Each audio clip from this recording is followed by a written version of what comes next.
অভিনয় অভিনয় করিস আমার সামনে? তোর অ্যাকাউন্ট থেকে এতগুলো টাকা ট্রান্সফার হয়েছে আর তুই কিচ্ছু জানিস না? সত্যি বলছি, তুমি বিশ্বাস করো, আমি এসবের কিচ্ছু জানিনি।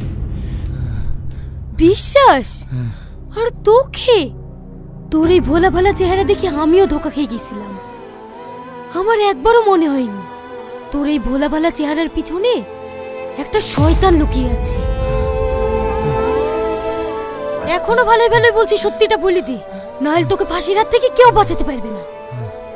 আমি তোমাকে কতবার বলবো, আমি এসবের কিচ্ছু জানিনি, আমি কারোর টাকা নিইনি। আবার মিথ্যে কথা।